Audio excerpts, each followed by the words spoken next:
nights and end up losing the broadcast and had to get back on there. It's life. Probably heard that over the air as well, that we had a little bit of problems with that. But over on YouTube, if you go to KCCR Sports, you can check us out there and have the camera pulled up for that for game number 2 that will be starting here shortly.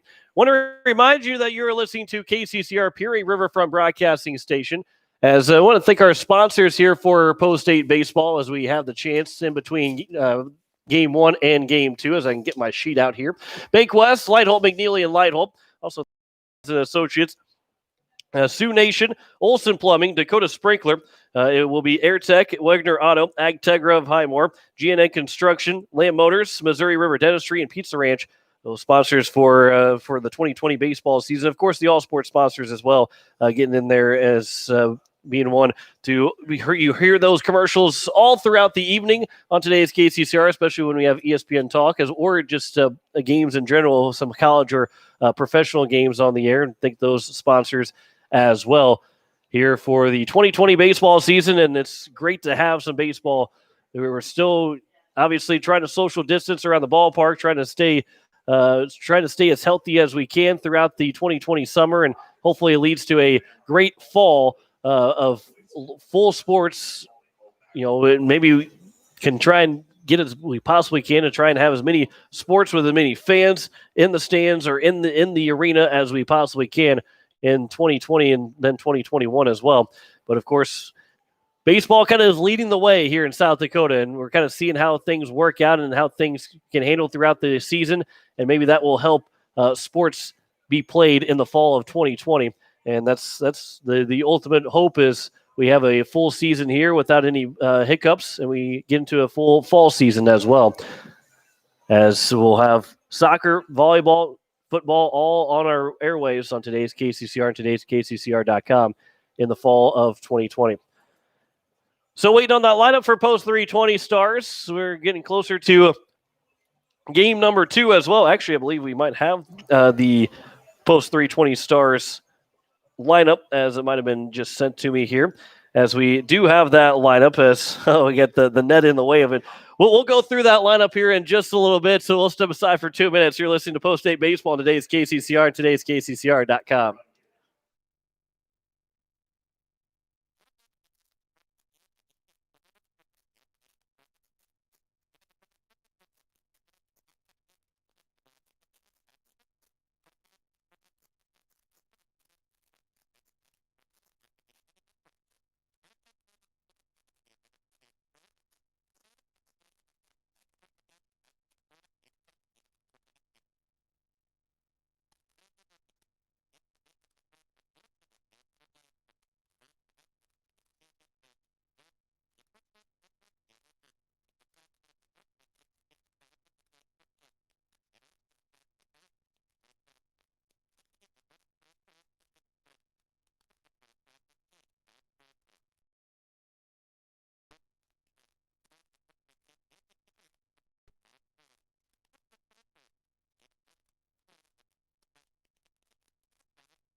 We do have that lineup for Post 320, as Post 8 is taking the field here in game number 2, although still trying to make sure that infield, get that water on the infield dirt. Lights are on here at Hyde Stadium as we're past the 8 o'clock hour. As again, if you're joining us, maybe try to catch the last part of the second game or at least the latter part of the second game. We're just about to start game number 2. Had an hour delay as post 320, their bus broke down on the way over here, so we had to pause or had to wait until 6 o'clock to get the first game started instead of being at 5 o'clock.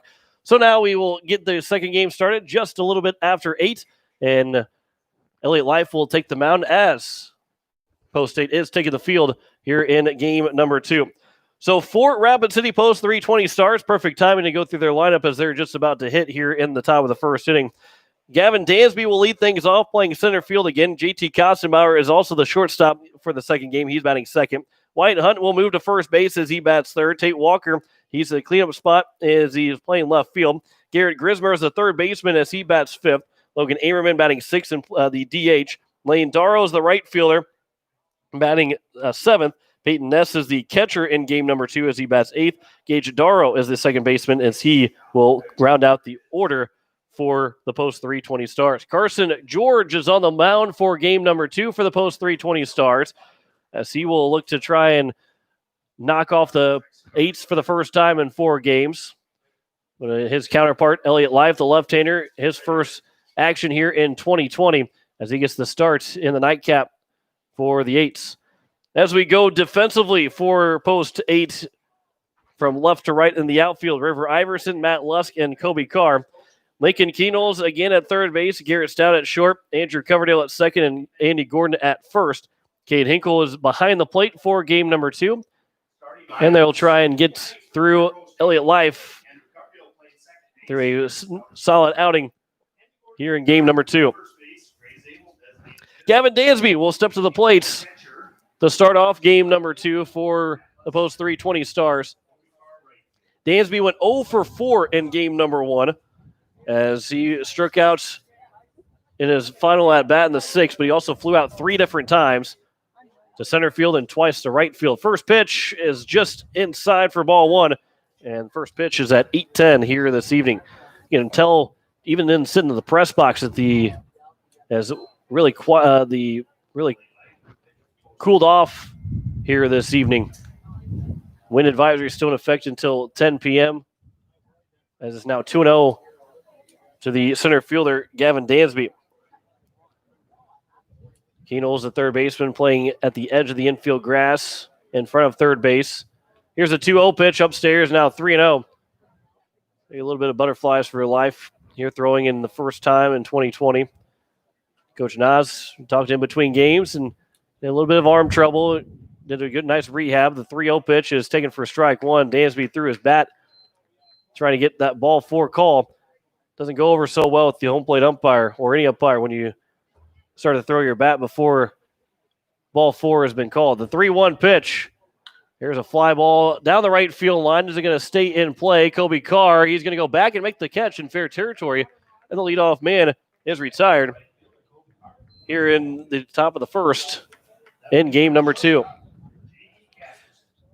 Here's JT Kostenbauer as he will, the shortstop, he will bat for the first time. He went 0 for 3.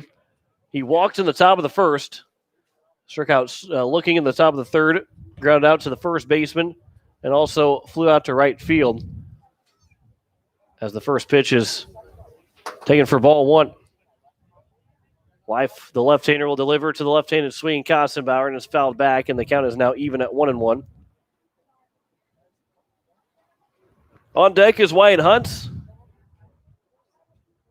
Man that reached base twice in the 6-5 loss in game number 1. The 1-2 pitch, that one misses low and outside, now 2-2. So the number 2 hitter, JT Kostenbauer. Life, the left-hander, from the windup, the 2-2. On the edge for strike 2. I had the count wrong. It's now 2-2. Thought maybe the umpire was going to punch it. That was a weak punch out, but it's only a strike 2. So the count is even now at 2-2. And here comes the 2-2 pitch, but first Kostenbauer will call time and let at least me reset myself with the count being 2-2. Life toes the far left of the rubber. The 2-2 pitch just below the knees, maybe a little outside, and the count is now full 3-2 to the shortstop Kostenbauer. One down here in the top of the first inning. And here comes the payoff pitch. On the outside edge and looked out for strike three, and Kostenbauer had tossed his bat thinking it was ball four, but instead that's the second out and the first strikeout of the ball game.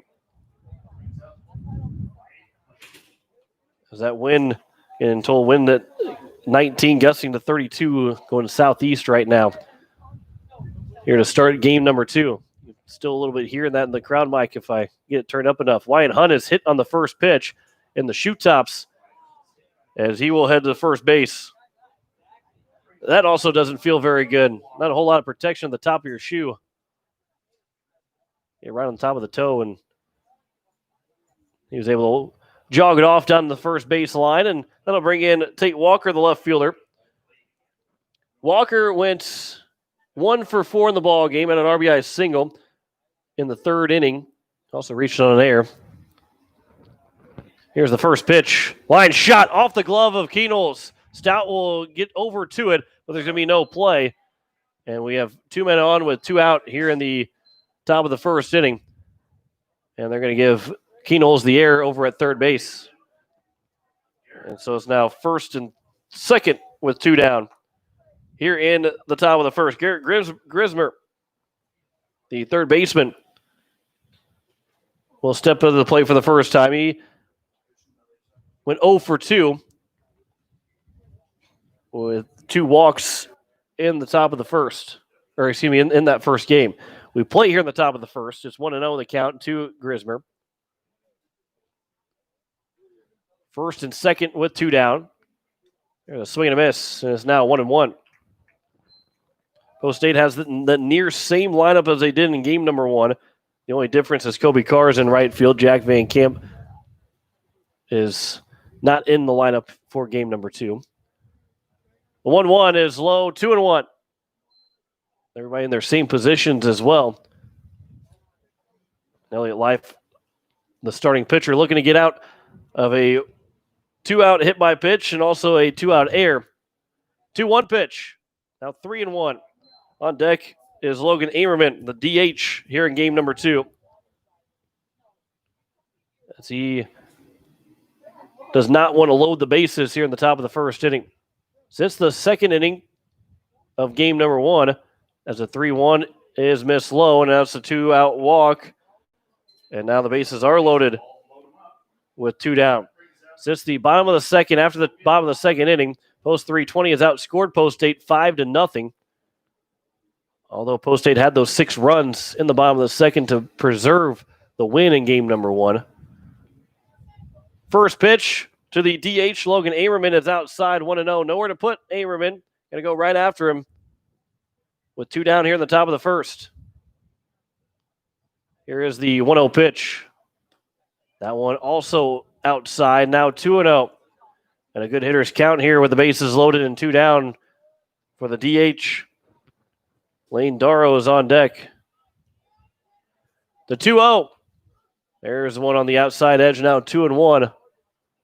And Elliott Life may be thinking that the second pitch that was taken for ball 2 is almost in the same spot as strike 1, wishing that count was at 2-0 or 1-2 instead of 2-1. There's a 2-1 pitch at the letters, now 2-2. Bases are loaded with 2 down. Live from the windup, here's the 2-2 pitch. Right down the middle, looked at for strike 3. And Amerman goes down on strikes, back to 2 strikeouts in the inning. Both looking by Elliott Life. No runs, no hits, 1 error, 3 men left on base. Post 320 goes down without a run in the top of the first inning. Post State coming to the plate. You're listening to Post State Baseball on today's KCCR and today's KCCR.com.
To the bottom of the first inning, as Carson George takes the mound, as Andrew Coverdale lead things off for Post State, followed by Garrett Stout, the shortstop. Andy Gordon, the first baseman, will bat third. Gray Zabel, the DH, in the cleanup spot. Kate Hinkle will catch and bat fifth. River Iverson's the left fielder, batting sixth. Matt Lusk will bat seventh to play center field. Kobe Carr, the right fielder, batting eighth. And Lincoln Keenels will bat ninth and be playing third base. Carson George on the mound. A little bit of a herky-jerky motion from the mound to home plate, at least from the windup, as got a little bit started late on those warm-up tosses, as he is yet to have the throw down to second to get the bottom of the first underway. Andrew Coverdale is going to lead things off whenever we get to that point. He's looking for his sixth hit in 8 games from the leadoff spot. He's 5 for 7 in that leadoff spot in the first inning when he comes up in the bottom or the top of the first. That's impressive. That helps set the tone for Post State. They sit at 4-3 right now, but that sets the tone for Post State through the ball game. Although you look at it and they're 2-0 when he doesn't get a base hit in that first at bat, and they're 2-3 when he does get a base hit to lead things off. So a little bit of I guess positives and negatives to go with it. But Andrew Coverdale will lead things off. He steps to the plate. The first pitch from George is outside for ball one. Coverdale in game number 1. He went 0 for 4. Reached on a fielder's choice the only time that he reached base. The 1-0 pitch is on the outside edge, now 1-1 to the second baseman. Go through the defensive alignments for Post 320 here after this first at bat. Here's the 1-1 pitch. That one's a curveball that just misses off the edge on the outside, and it's now 2-1 to the leadoff hitter, Coverdale. And you want Elliott Life to go as far as you possibly can in this game because you have 4 more games the next 2 days. As Coverdale will rip this one out to right field, and it's down for a base hit. High hop to the right fielder in Lane Darrow, but he's able to field it and keep Coverdale at first base. So he is now 6 for 8 to lead off ball games for Post State here this season. Outstanding batting average in that leadoff spot. That's hard to do. But that's why he's in that leadoff spot and puts the pressure on for Garrett Stout and Andy Gordon on Post 320. So from left to right in the outfield, it is Tate Walker, Gavin Dansby, and Lane Darrow. Left to right on the infield. Grismer is the man at third. Kostenbauer, the shortstop. Gage Darrow is the second baseman. Hunt at first, and Peyton Ness is the man behind the plate.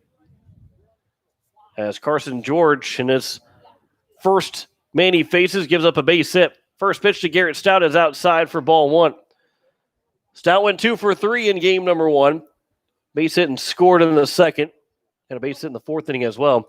Post State had 12 guys come to the plate in inning number 2, scored 6 runs. As another check over to Coverdale at first, and he's diving back in safely. 12 guys came to the plate in inning number 2. When you look at the next 4 innings, they had 13 guys. That one goes off of Coverdale. He's going to try and get to second base as the first baseman Hunt will throw down to second. Coverdale with a slide on the outside of the base or the inside towards home plate, away from the shortstop Kostenbauer, and he's able to slide in safely. That's a play by Coverdale. If he slides straight into the bag, he might be out. But instead, that slide off to the side allows him to be in safely, as that one will be an air charge to the pitcher in Carson George. Here's the 1-0 pitch to Stout, and that one's on the outside corner now, 1-1. But the first, third, fourth, and fifth innings, they had a combined 13 guys come to the plate. In the second inning, they had 12 guys come to the plate. There's a ground ball to the right side. That one's through for a base hit past the diving infielder in Wyatt Hunt. And down the line, Stout will round first and head for second. He's going to dive in safely with an RBI double with nobody out. And Post State has a 1-0 lead. 2 batters in here in the bottom of the first inning. And that'll bring in Andy Gordon. We'll try and keep things moving along with nobody out. Gordon in game number 1 had an RBI single. It went 1 for 3 in game number 1. First pitch to Gordon's upstairs for ball 1. It had 6 innings of hitting. You batted around in the second inning, but still your 2 through 9 hitters only came to the plate 3 times. Shows how post 320 was able to work through everything outside of that second inning. The 2-0 pitch is looked at for strike 1. The catcher and Ness will go out to talk with the pitcher, George.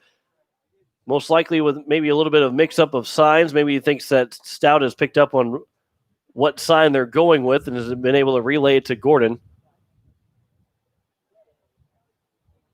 And now they will get back to their respective positions, and George from the rubber will come set from the stretch. And here's the 2-1 pitch to Gordon in the dirt, and Stout reads it perfectly. A good block, though, by Ness, and Stout, though, will get to third without a throw as he stands up at third base. And now with a 3-1 count, Gordon has another RBI chance 90 feet away. Counting 1 here to the first baseman, Andy Gordon. Upstairs. And what I thought was ball 4 apparently is now ball 3. So it will be a 3-2 count. And here's Carson George with the payoff pitch as Gordon will foul it away, and it will remain full. Here with nobody out in the bottom of the first inning. Gray Zabel is on deck, followed by Cade Hinkle. Trying to put the pressure on early. They already have with 1 run scoring on an RBI double from Garrett Stout. And he stands 90 feet away from making it 2-0. 3-2 pitch again. Inside, and Gordon looks at it for strike 3. There's the first out here in the bottom of the first inning. So 3 strikeouts between the 2 pitchers here in the first 4 outs that have been recorded. And all 3 of them have gone down looking. Ammerman and Kossenbauer both went down on strikes in the top of the first. And Gordon the first out here in the bottom of the first inning. So here's Gray Zabel. He went to 1 for 2 in game number 1. Got a base hit and also walked for his 2 times to reach base. That one's chopped to the plate, all over the right side, fielded by the pitcher, George. The flip to first is in time, just barely, as Hunt couldn't find the bag at first. And an RBI ground out for Zabel makes it 2-0, and 2 down, and the bases are empty here in the bottom of the first.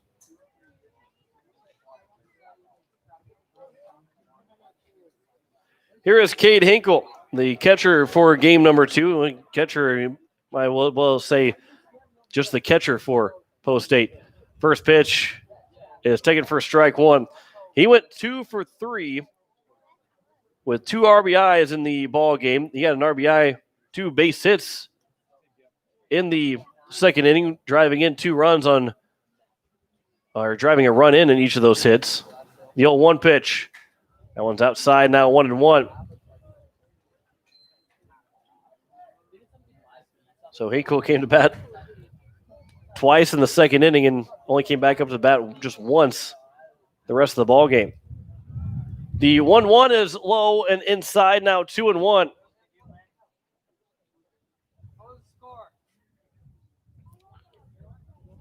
Carson George will go from the windup. Here's the 2-0 pitch. 2-1 pitch and taken for strike 2. 2-0. Post 8 leads here at the bottom of the first. An RBI double from Stout and an RBI ground out from Zabel. Here's the 2-2. Outside, 3-2. River Iverson is on deck. Nobody on base here with 2 down in the bottom of the first. 2 hits so far in the inning for post 8. The 3-2. Outside, and a 2-out walk issued to Cade Hinkle.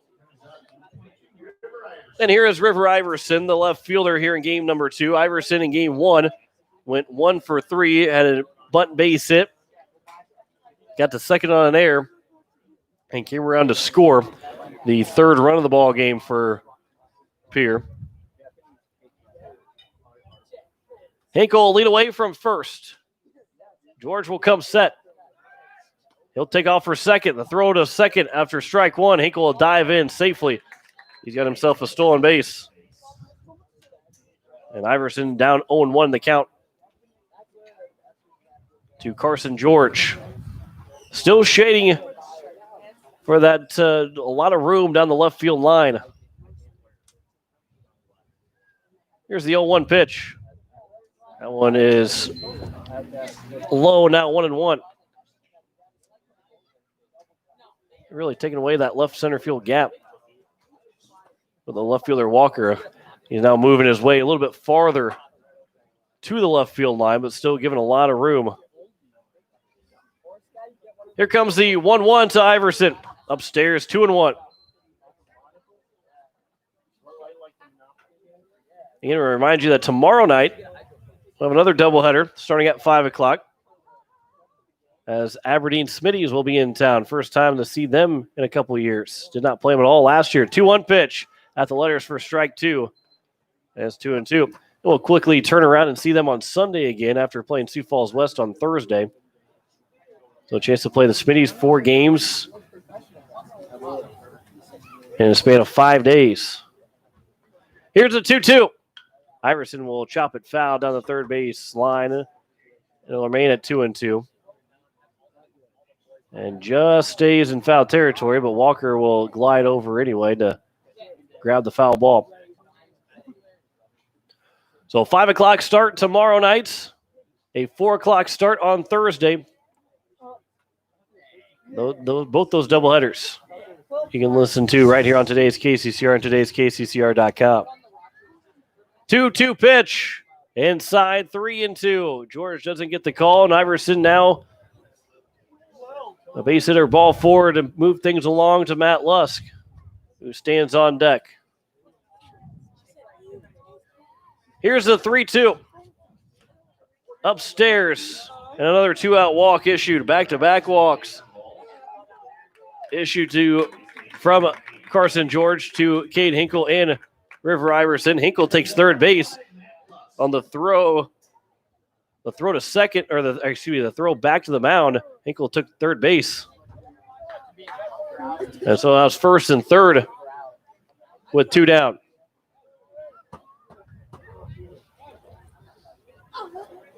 Iverson will lead away from first. We'll see if maybe Heat takes off from this first pitch. To stay on the force out. First pitch, there he goes, takes off. The throw goes back to third, and Hinkle dives back in safely. So Iverson will get the steal. The ball actually, I think, might have went off of Hinkle. And the third baseman, Grismer, had to figure out where that ball was actually at.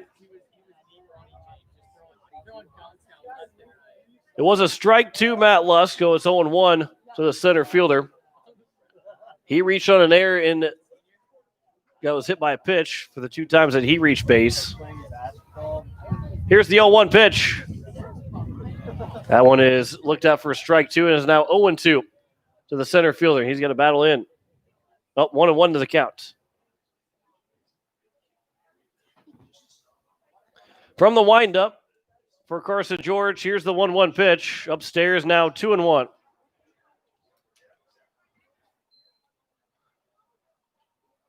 Lusk looking to extend this bottom of the first inning. Ahead in the count 2-1. George appearing for the sign. Here's the 2-1. Outside edge now 2-2 to the number 7 hitter. Kobe Carr is on deck. 2 runs on 2 hits and 1 error so far here in the inning for Post State. Here's the 2-2. Inside now 3-2. And Post State has done a really good job in this first inning, making Carson George throw a lot of pitches. He has been full count after full count. He's had back-to-back walks, but he has had to throw a lot so far. 3-2 pitch, fouled away, and Lusk going to make him throw at least one more pitch, especially in this at-bat. And George going to have to be a lot more effective if he wants to have a longer game. We have longevity in this game. So again, the payoff pitch from Carson George to Matt Lusk. There's a line drive. That one's ripped foul and out of play, and we'll do it again. And Lusk really turned on that one. George again from the windup. Second and third with two down. The 3-2 pitch. Lusk, fly ball down the left field line. That one's going to get out of play. And we will do it again at 3-2.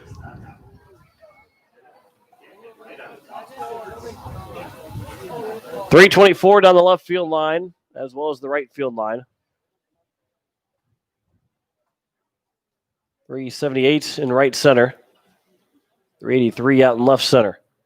Here at Hyde Stadium. 3-2 pitch, ground ball down the third base line. Good backhand and stop by the third baseman, Grismer. Long throw to first, and it skips away from the first baseman, Hunt. 2 runs are going to score, and Matt Lusk will end up at second base on the 2-out error from Grismer, and it's now 4-0.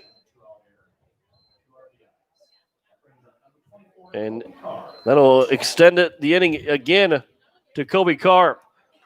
So with 2 outs, Post State has scored 2 runs without recording a hit. 2 walks and an error have driven in 2 more runs, and it's a 4-0 lead here in the bottom of the first.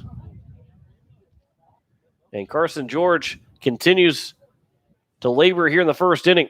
First pitch to Kobe Carr is taken for strike 1. 8th man to come to the plate.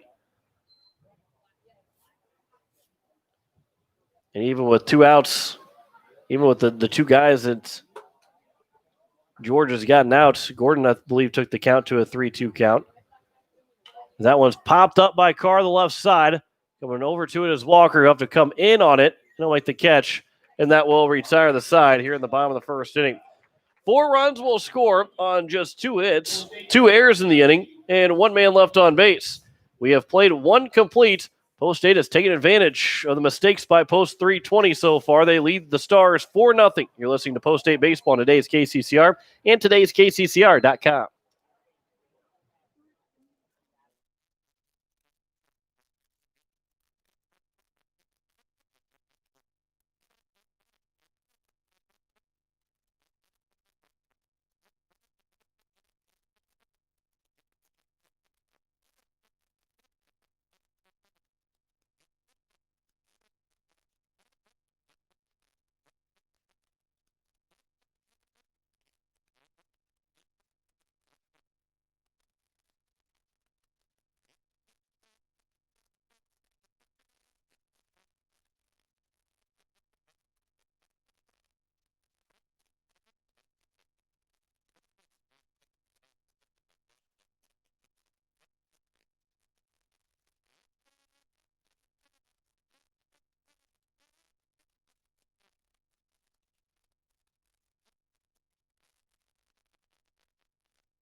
It will be 7, 8, 9 here for the Post 320 Stars. It will be Lane Darrow, Peyton Ness, and then Gage Darrow to start out the top of the second. As the right fielder, catcher, and second baseman will be the first 3 hitters in the top of the second inning. So no hits in that first inning for Rapid City Post 320, but they had the bases loaded. Unable to score the first pitch to Darrow. Swing and a miss. 0-1. Elliott Life out on the mound for his second inning of work. Struggled a little bit in that first inning. Had the first 2 guys out. The next 3 reached base before retiring. The man with the bases loaded. That was Logan Ammerman, as it was a strikeout look. He's got 2 strikeouts so far in the ball game. Does Life. Count is 1-1 to Lane Darrow. The 1-1 pitch from Elliott Life. That one again in the dirt. Good stop there by Hinkle. Now 2-1 to the number 7 hitter. So both teams really got a lot of their order in that first inning. The 2-1 again bounces in. Now 3-1 after that first swing and a miss. Life has bounced the next 3 in to find that release point. The lefty will get the sign. Here's the 3-1 pitch. That one goes upstairs, and it's a leadoff walk. The 3rd free pass issued so far in the ball game from Elliott Life. It turns into a gorgeous night. It has turned into a gorgeous night here at Hyde Stadium. And that's almost an obvious statement. Every night turns into a gorgeous night here at Hyde Stadium. First pitch. So the number 8 hitter is outside and Elliott Life has missed 5 straight. Leading away from first is Lane Darrow. Here's the 1-0 pitch to Peyton Ness. Instead, a check over, diving back in safely is Darrow. Gage Darrow's on deck. It'll be his first chance to hit here in the doubleheader. The 1-0 pitch upstairs, 2-0. And you might see Peyton Zabel head out into the mound here if Life can't find the strike zone. Life comes set. Here's the 2-0 pitch. That one's also upstairs now, 3-0. And he's in danger of walking the first 2 hitters on 8 straight pitches after throwing a first pitch strike to the leadoff hitter, Lane Darrow. Peyton Ness in game number 1. He went 2 for 3. And it's a 4-pitch walk issued, and that will bring Peyton Zabel out to talk with his starting pitcher, Elliott Life. So Zabel will try and calm down Life. Gage Darrow will step to the plate after the conference is over at the mound. First and second with nobody out. And Coach White, Coach Nas, Coach Zabel, they've all been preaching it, especially after that first weekend doubleheader and really after that doubleheader on that last Friday against Post 22. Walks will hurt and will kill you in these games, especially early on the season, really any time of the year, but early on the season when you're trying to get back into the groove of baseball, and for everybody here trying to just get back in the groove of sports in general. And walks are one of the worst things that you can do on the mound. Trying to bunt the ball and getting hits was Gage Darrow, but did he offer at it? And it's just going to be a foul ball. So it's going to be 0-1. So Darrow got hit by the pitch, but he didn't pull it back in time, and maybe it went off the bat first and ended up going off of him. So either way, it's 0-1. And a break there for Elliott Life. From the stretch, here's the 0-1. There's a swing and a foul ball, and it's now 0-2. Boy, that you take a strike any way you can get it, especially if he's going to offer at a pitch that's coming in to hit him, and he ends up getting a foul ball off of it. That can still be a momentum building and kind of something you can build off of as a pitcher. And Life looking for a 3-pitch strikeout. The 0-2 pitch is upstairs now, 1-2. Not a bad spot there. Go with the eye level and try and make it look a lot better than what it is, and maybe force a 0-2 bad swing and a miss. Count is now 1-2. Here's the pitch from Life. There's a ground ball down the third base line. That was past Keenels into left field. That will drive in the first run of the ball game. Iverson's over to cut it off. The throw to third is not going to be in time, and it skips all the way down towards home plate. And into second with a RBI double will be Gage Darrow. And it's now a 4-1 ball game, and 2 more men are in scoring position with nobody out here in the top of the second. To get back up to Gavin Dansby, who's still looking for his first hit of the doubleheader. He is 0 for 5 through a game and 1 at bat. Life will work from the windup here with second and third with nobody out. First pitch is low for ball 1. Have some action in the right field bullpen for Post State. Might be Jake Mayer out there. I know he was a guy that was going to be most likely used. Nice play over there by the third base coach, Brian Humphreys, on a one bounce chopper that was foul. Count is 1-1. Here is the 1-1 pitch to Dansby. In the dirt, good block by Hinkle, now 2-1.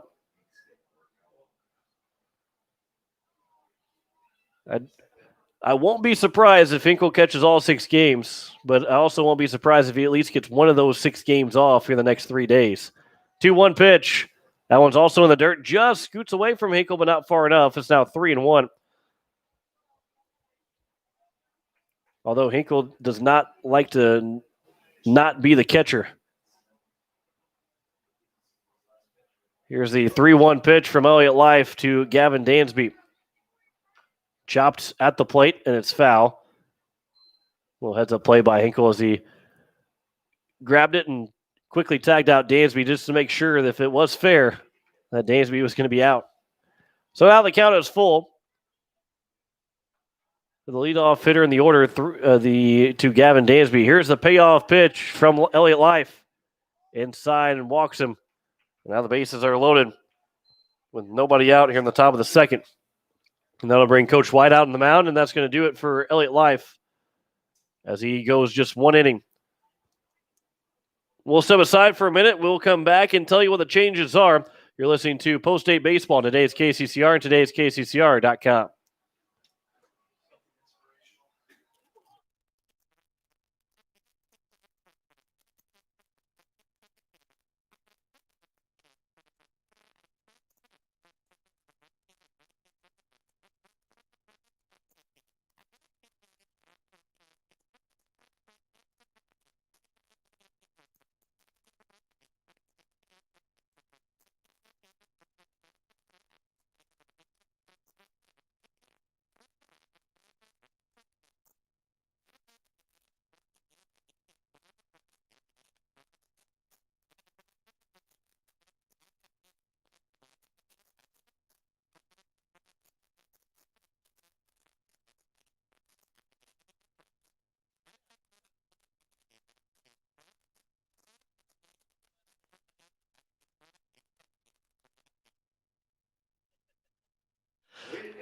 Back here, people are very thankful you're doing that. What you are, John.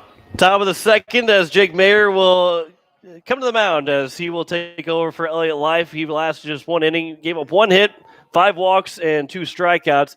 He's responsible for those 3 guys on base right now. Jake Mayer's got a lot of work in front of him to try and get out of this inning and keep this game a lead for Post-State. They're up by 3, but the tying run is already on base with nobody out. So it's going to be difficult for Jake Mayer to get through this without allowing this ball game to be tied. As if all 3 of those runs come in to score, they will all 3 be charged to Elliott Life, as we can't close the book on him until either the third out is made or that runner at first, Gavin Dansby, comes around to score. Hope that's the former of the 2.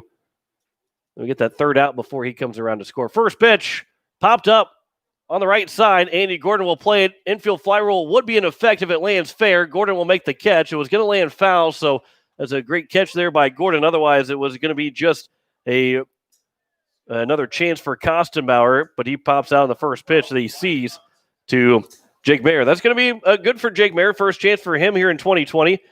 Nothing wrong with throwing one pitch and getting one out. And now all of a sudden you're a ground ball away from getting out of this inning without allowing another run to score. First pitch is upstairs to Wyatt Hunt for ball 1. He got hit by a pitch back in the top of the first. Part of those 3 guys that all reached base without a hit. And then we're all stranded there at the bases loaded. The 1-0 pitch is a swing and a miss, and it's now 1-1. Mayer's best performance last year over the summer was in the Dakota Classic.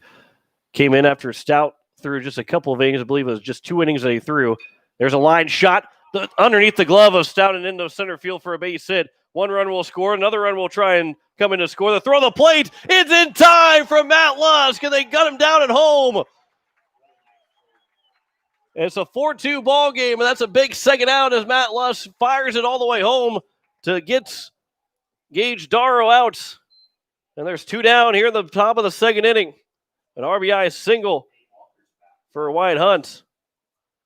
Boy, what a throw from... I didn't think Lusk had any chance, with a good throw or not, had any chance to get Darrow out at the plate. But a strong, perfect throw to the plate and a great tag by Hinkle. There's now 2 down here at the top of the second. First pitch to Tate Walker is outside for ball 1. That's the play you want to circle, come back to if this, wherever this ball game might be in the 6th or 7th inning. Here's the 1-0 pitch. Swing and a miss, 1-1. But to get back to that point, Jake Mayer's best performance, Dakota Classic against Brandon Valley, had to come in after Garrett Stout left with some arm trouble. That was the last time we had seen Stout pitch until Sunday. But Mayer came in and really stymied the Brandon Valley Senior Legion team at Brandon in the quarterfinals of the Dakota Classic, as the 1-1 is taken for strike two and is now 1-2. Here is the 1-2 pitch. Inside, almost gets Tate Walker, now 2-2. I don't believe Mayer allowed a run to score in that win against Brandon Valley, and just a dominating performance from Jake Mayer in that game. Here's the 2-2 pitch from Mayer to Walker. There's a line shot to left field. That one's going to get down for a base hit. Iverson will come up throwing. It's going to be cut off by the third baseman, Lincoln Keenels, as it is now the bases loaded with two down. Here is Garrett Grismer, the third hit in the inning for Post 320. A base hit could tie the ball game up. Dansby is on at third. It is Wyatt Hunt at second and Tate Walker at first. Grismer drew a walk in his first plate appearance. First pitch from Mayer is looked at for strike one. Play here in the top of the second inning. 4-2 is our score. Post State leads by 2. They scored all 4 of their runs with just 2 hits in that top of in the bottom of the first. Here's the 0-1 pitch. Swing and a miss. Now 0-2. And Jake Mayer now a strike away from trying to really limit the damage to just 1, since he took over with the bases loaded and nobody out. Here's the 0-2 pitch. Outside, 1-2. Trying to get Grismer to chase. Mayer's going to work from the windup with the bases loaded. And here comes the 1-2 to Grismer.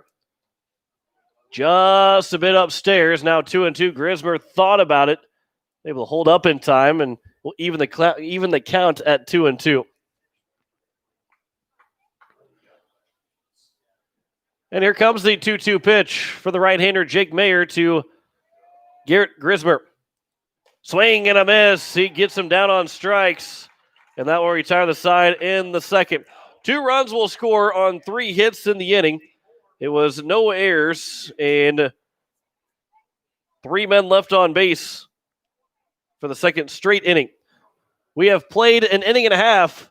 Post 320 has cut the lead in half. It's 4-2 as we head to the bottom of the second. You're listening to Post State Baseball on today's KCCR and today's KCCR.com.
As we head into the bottom of the second inning, it is going to be 4 Post 8, 9, 1-2. Lincoln Keenels, Andrew Coverdale, and Garrett Stout. If anybody gets the board, Andy Gordon will be the next man to hit.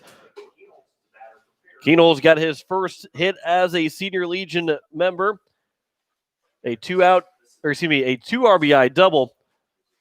That was part of that 6-run at bottom of the second. He went 1 for 2 in that ball game as he had a sacrifice bunt in the bottom of the 6th inning.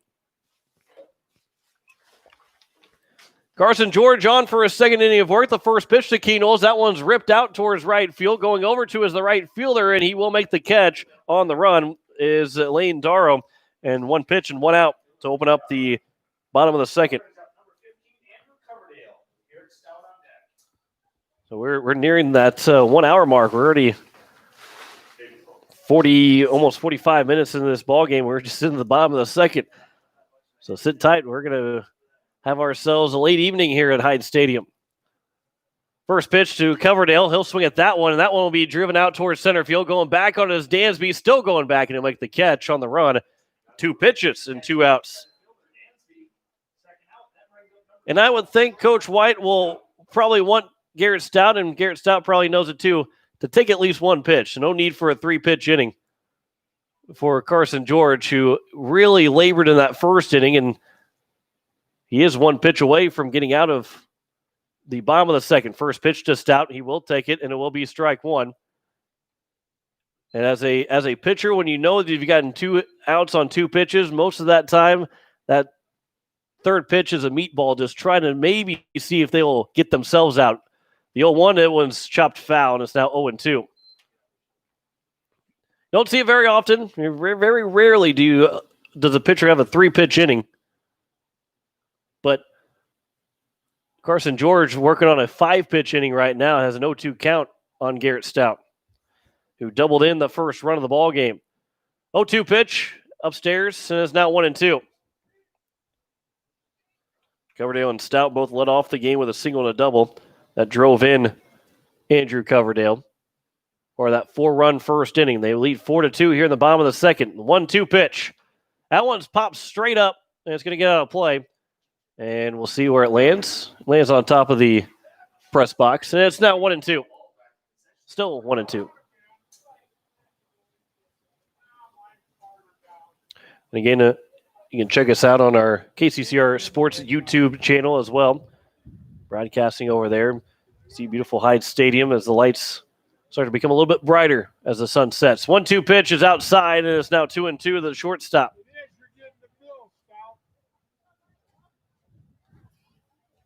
2-2 is the count, with 2 down here in the bottom of the second.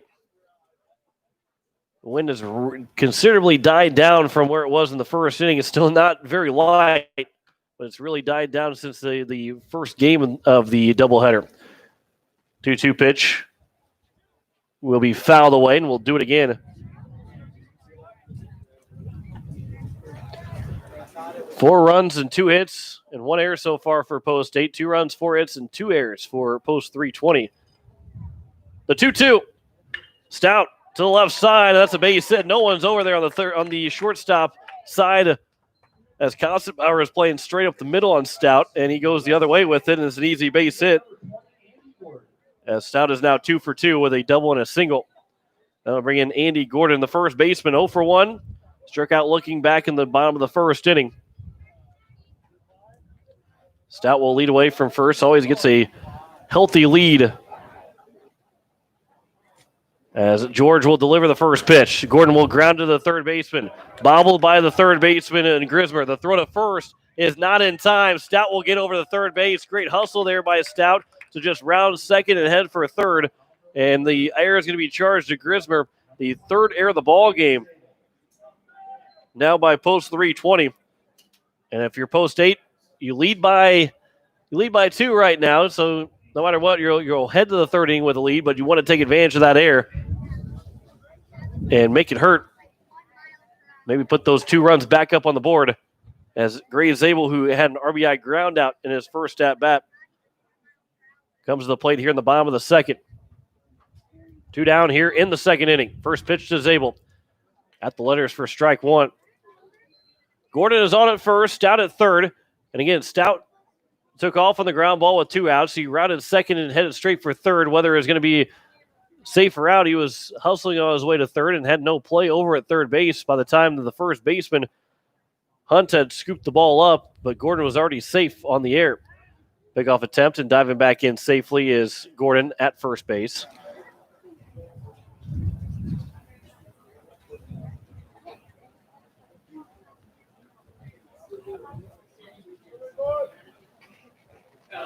From the stretch, George will come set. Here's the 0-1. At the letters, just maybe a little high or maybe outside. Now 1-1. To the left-handed hitting designated hitter, Gray Zabel.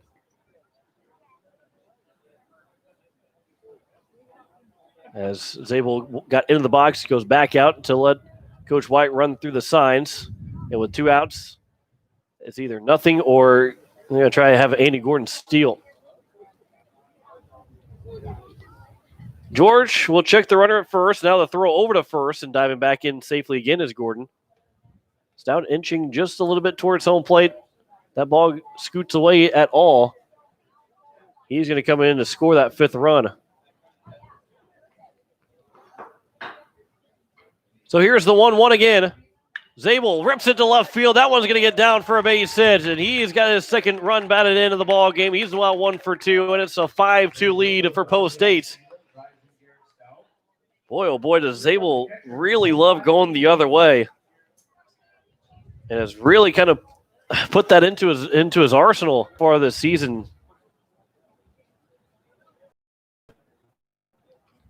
So with 2 on and 2 out, that run does come back to haunt Post 320 as the first pitch is taken for strike 1 to Cade Hinkle. Hinkle drew a walk, stole second, took third on a lob back to the pitcher, and came around to score off the air that Matt Lusk had. There's a line shot. There's a base hit into right field. Andy Gordon will round third. The throw. Hunt slipped and fell, so he can't make that play to home. Gray Zabel's caught up between second and third. Hunt will try and chase him to third base, and now the throw to the third baseman. Back to the second baseman, going right after it. Zabel will slide underneath the tag, and he is out at third. Looked like he maybe got underneath the tag, but he is still going to be called out, and that will retire the side. But that run does come in to score on the RBI single from Cade Hinkle, and that will end the bottom of the second inning. But it is a 6-2 lead now. 2 runs on 3 hits in the inning, 1 error, and 1 man left on base. After 2 complete, the Eights have a 6-2 lead on the Post 320 Stars. Back in a minute. You're listening to Post State Baseball on today's KCCR.com.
Welcome back here at the top of the third inning. It is going to be 6, 7, and 8. Logan Ammerman, Lane Darrow, and Peyton Ness to lead things off for the Post 320 Stars. If you're keeping score at home, that last play would have been a base hit and RBI for Cade Hinkle, and then it was a 9-3, 5-4-1 on the tag out of Gray Zabel to finish out the bottom of the second inning.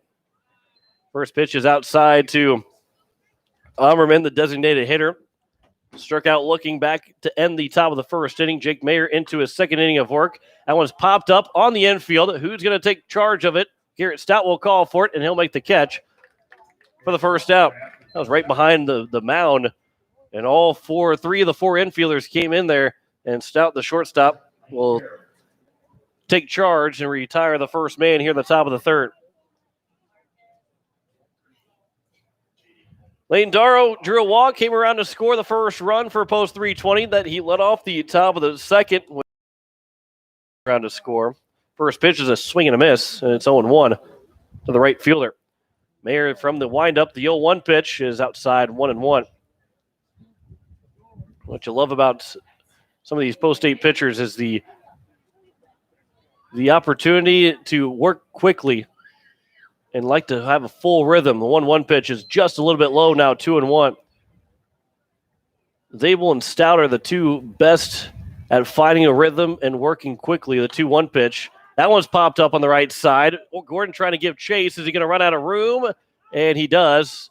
And Doug Hinkle had to make he almost didn't make the catch. It almost hit him. He didn't make the catch, but he almost got him on top of the head. Now it's a 2-1 count. He's not bothered by it. But Gray Zabel, Garrett Stout, those 2 guys work very quickly, like to work efficiently, like to work fast. And defenses, they love that. 2-2 pitch. That one's popped up and foul. That one's going to be farther out of play on the right thrown. The 2-2 pitch at the letters and looked out for strike three. Couldn't pull the trigger. Was Lane Darrow, and that's the first strikeout of the ball game for Jake Mayer. And there's two down here in the top of the third, and then they'll bring in Peyton Ness, who also walked and came around to score in that top of the second inning. First pitch from Mayer to Ness. Swing and a miss, 0-1. Mayer kind of takes from those two guys and gets the ball back from the catcher Hinkle, and he went right back on the mound, ready to throw that next one. That 1-1.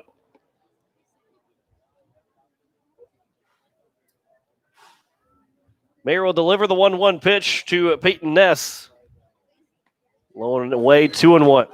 He was a couple last year. One time might have been Dakota Classic game. Graves able through, I believe, all 7 innings, maybe 6 of the 7 innings. I think the time of the ball game was about an hour and 20 minutes. Just like to work real fast and worked efficiently. That's popped up on the infield. Stout behind second base will call. He'll make the catch. It's a 1-2-3 inning for Jake Mayer. No runs, no hits, no errors, no one left on base. First time we've said that here in this ball game. 6-2 is our score. Post 8 leads the Post 320 Stars. Back in a minute. You're listening to Post 8 Baseball on today's KCCR and today's KCCR.com.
Bottom of the third inning, 6-2 is our score, as it will be 6, 7, and 8. River Iverson, Matt Lusk, and Kobe Carr to lead things off.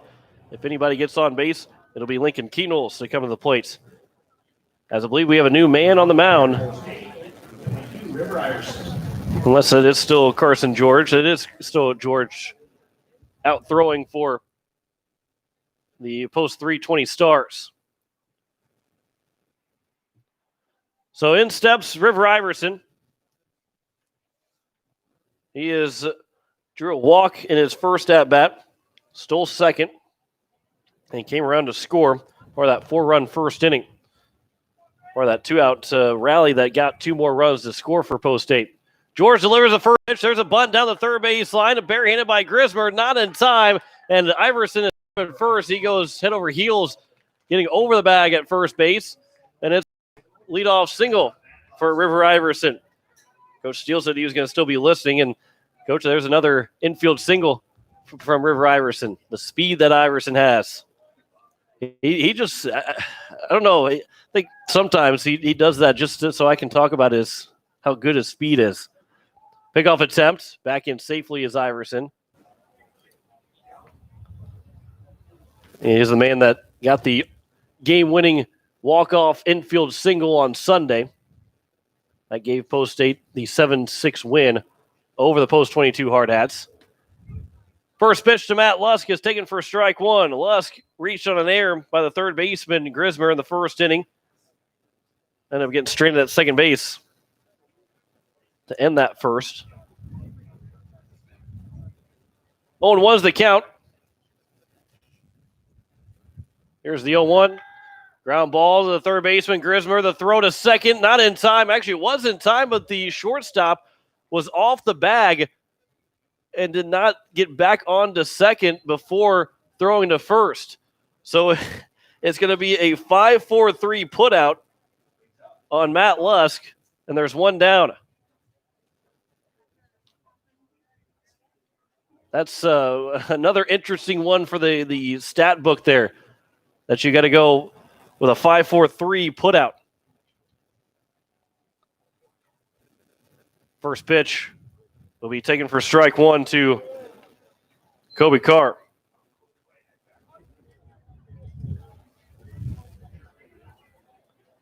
Carr is 0 for 1. He flew out to left field in his first at-bat. Here's the 0-1 pitch. And it's now 1-1 to the right fielder, Kobe Carr. Left fielder, River Iverson, is on at second base with one down. Takeoff attempt, and nobody is at second base.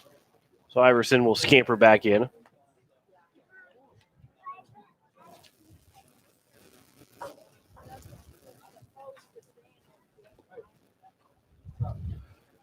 George will come set. Here's the 1-1 pitch to Kobe Carr upstairs, now 2-1.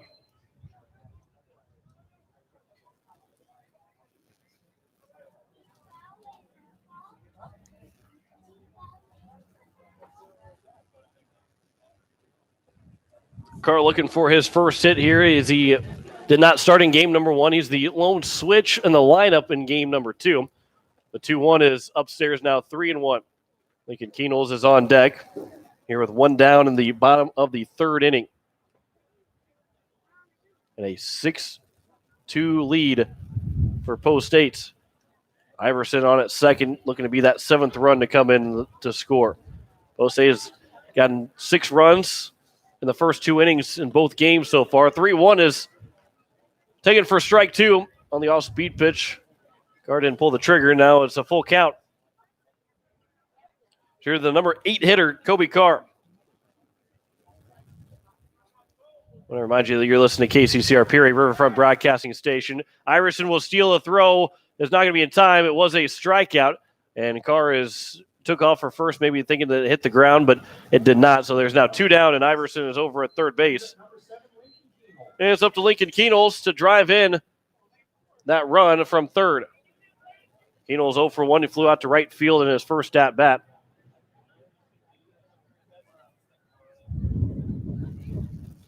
Wind still trying to pick up a little bit, and still got that wind advisory until 10 o'clock. That first pitch will get away from the catcher. The throw to the plate. Iverson's going to be out as he did not get the best jump. And the tag is applied, and that will retire the side. No runs on 1 hit, no errors, and no one left on base. We have played 3 complete innings. Post State has a 6-2 lead over the Post 320 Stars. Back in a minute, you're listening to Post State Baseball on today's KCCR and today's KCCR.com.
It is the top of the 4th inning. Jake Mayer on to his 3rd inning of work after he replaced Elliott Life with nobody out in the top of the 2nd. Life gave up 2 runs in that inning. Both of them were earned. Gave up 1 hit, 5 walks, and 2 strikeouts.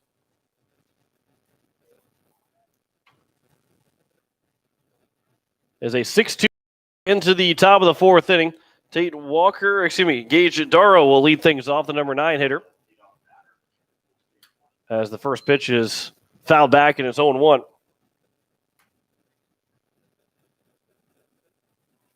Darrow is 1 for 1. He doubled. And it's now 1-1 to the number 9 hitter. And then he was thrown out trying to score on a base hit RBI single from Wyatt Hunt. Tried to make it a 2-run single, but instead Lusk had a perfect throw from center field to home to gun down Darrow at the plate. 2-1 count. That one's popped up into the second baseman, Coverdale, as he'll come in to make the catch for the first out here to open up the top of the 4th inning.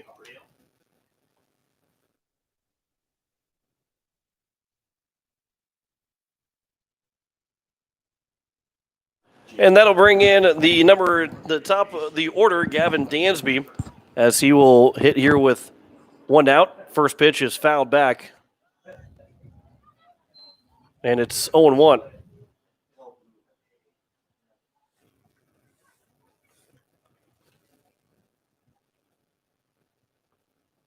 So here's the 0-1 pitch. That one is a line shot that is going to get fair right over the top of the glove of Andy Gordon for a base hit. Dansby will round first, and he will have his first hits of the ball game, first hit of the night for either game. And Dansby is on as he is now 1 for 6 here in the doubleheader. And that'll bring in JT Kostenbauer. Kostenbauer is 0 for 2 with a strikeout looking. He also popped out to the first baseman, Andy Gordon, back in the top of the second. Runner on first with 1 down here in the top of the 4th. First pitch from Mayer. Bunts to the third base line, but it'll go foul. Kostenbauer trying to get on base with that bunt.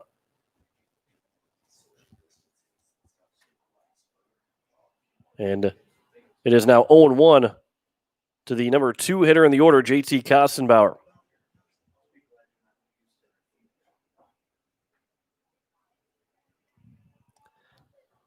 Keenels will move in on the third base line. The 0-1 pitch. That one's fouled back to the screen, and now 0-2.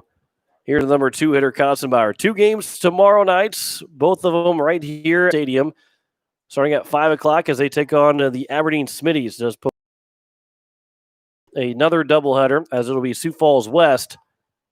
Pickoff attempt and back in safely is Dansby.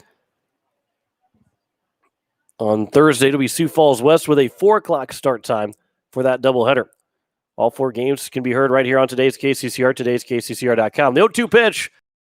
Middle, Mayer makes the stop. The throw to second for 1. Back to first in time for an inning-ending double play. What a play by Jake Mayer to put the glove down and stop that hard ground ball right back up the box. And he starts a 1-6-3 double play to end the inning here in the top of the 4th. No runs, 1 hit, no errors, no one left on base. We played 3.5. Post 8 has a 6-2 lead over Post 320 Stars. You're listening to Post 8 Baseball on today's KCCR and today's KCCR.com.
Back here for the bottom of the 4th inning. It is a 6-2 lead as Post 8 on top of the Post 320 Stars. 9-1-2. Lincoln Keenels will come back to the plate. He was the one that was at bat whenever Iverson was thrown out trying to score after a pass or a ball got away from the catcher in Ness, but good play by Ness to get it to Carson George. George is into his 4th inning of work. He really settled down after that 2nd inning. He's only faced just those 3 guys so far. He's faced the 3 guys in the 3rd.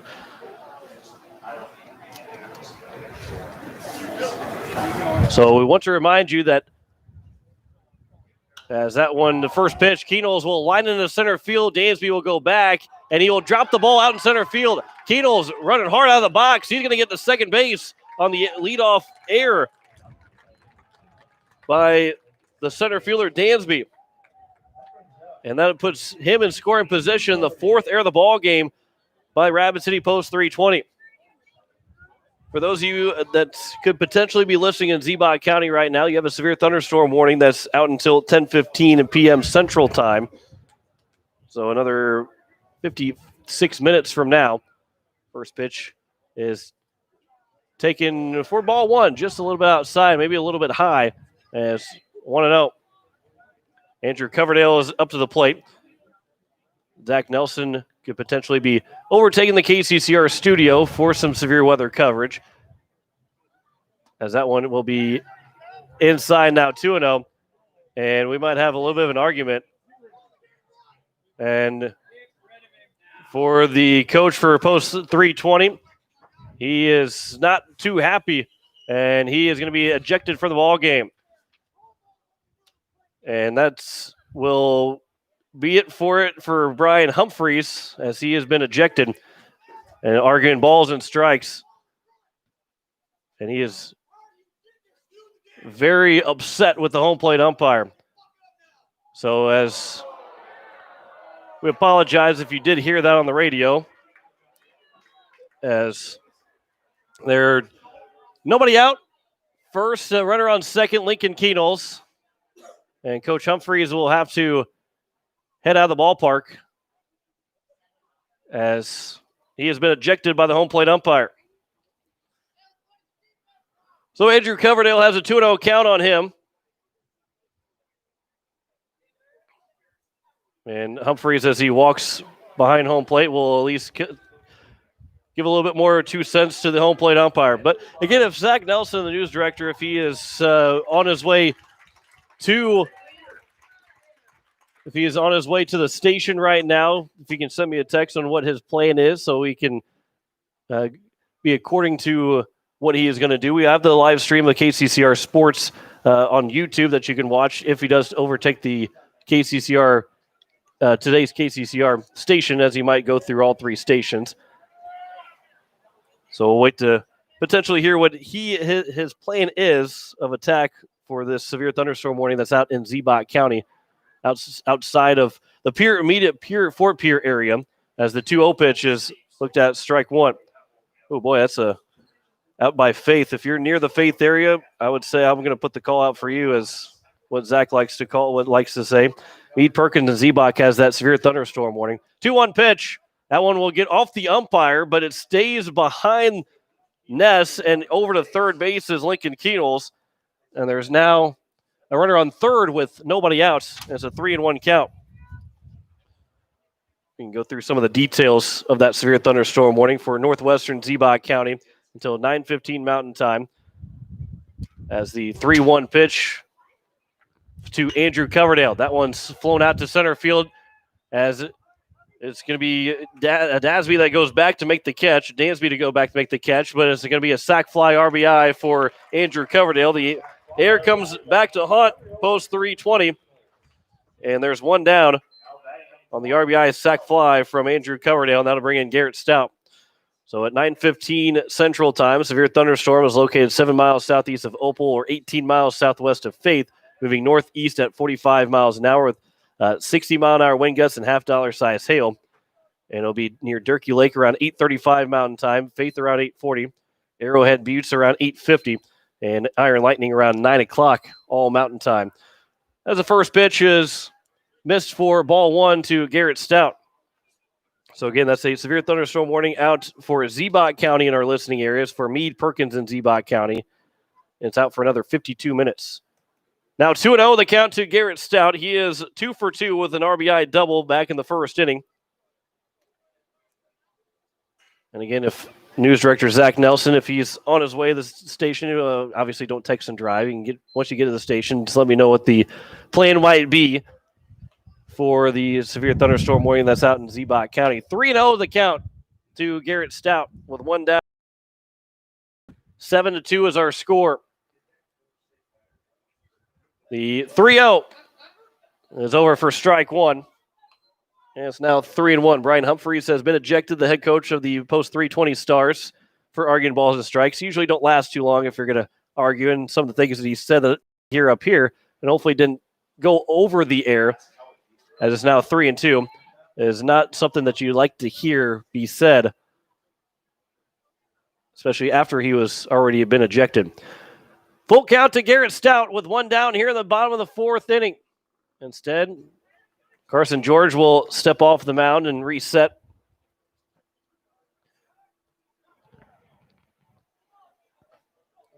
Seven runs so far here for Post 8.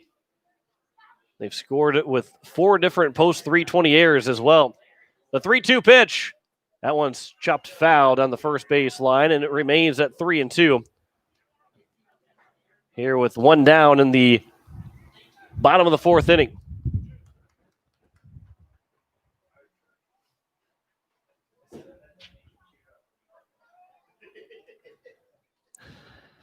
So here's the 3-2 pitch. That one's upstairs for Garrett Stout, and that's a walk to Stout. Derek Campbell has sent me a text and asked me what the coach said. I'm trying to see if he's actually here in the crowd, because if he is here and texted me that, he absolutely knows what was said, but I will not repeat what he said after he got ejected. The assistant coach will come out and talk with the entire infield of Post 320. 7-2 is the score.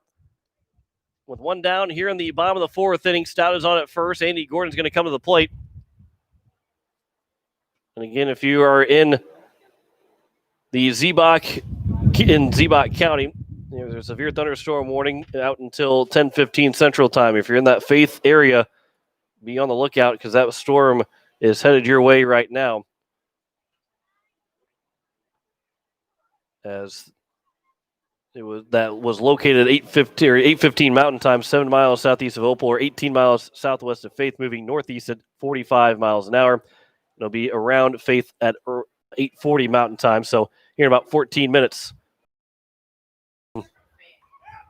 As the pickoff attempt is going to be, Stout will be back in safely at first base. 7-2 here in the bottom of the fourth. Andy Gordon, who is 0 for 2 so far, reaching on air back in the second inning, came around to score. He also struck out looking in the first. And the first pitch to Gordon. That one will miss low for ball one. Good eye there from Andy Gordon. No action in the bullpen out for Rapid City Post 320, which maybe leads you to believe that the next pitcher might come in from the field. The DH is Logan Ammerman, and he would be out of the ballgame if a fielder comes in, or I guess he could go into the field. Here's a 1-0 pitch. There's a ground ball back up the middle. Stout was stealing, so it's going to lead the shortstop right to second base in Kostenbauer, and he turns a 6-3 double play to end the inning. That's just an unfortunate break for both Stout and Andy Gordon, because that was a clean base hit for Gordon, except Kostenbauer is already standing at the bag at second when the ball was hit right back up the middle. 1 run on no hits. There was 1 error in the inning, and no one left on base. We have played 4 complete. It's a 7-2 lead for Post 8 over the Post 320 Stars. You're listening to Post 8 Baseball on today's KCCR and today's KCCR.com.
As we head here to the top of the 5th inning, it is going to be 3-4-5 for Rapid City Post 320 Stars. White Hunt, Tate Walker, and Garrett Grismer will be the first three hitters. If anybody gets on base, it'll be Logan Ammerman, as there is now action in the bullpen out in left field for the 20 Stars, as the first pitch to White Hunt is taken high for ball one. Hunt is 1 for 1. He got hit by a pitch in the first. He got an RBI single in the second inning. That one's flown out towards left field. Iverson's going back on it, still going back. Turns all the way around, and he's going to make the catch for the first out. That wind really helped keep that up. And if not too much of wind anymore, so that really looks like doesn't probably get out on a normal day anyway, as that sun set and the ball doesn't carry as far with the sun down. So the leadoff man is retired here for out number one. First pitch is taken for strike one to Tate Walker, who is also 1 for 2. Reached on air and also had got a base hit in the second inning. That one's popped up on the right side. It's going to get out of play. It is now 0-2.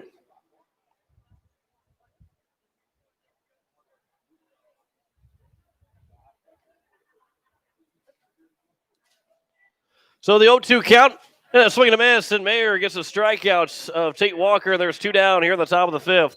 Second strikeout of the ball game. Actually, third strikeout of the ball game here for Jake Mayer.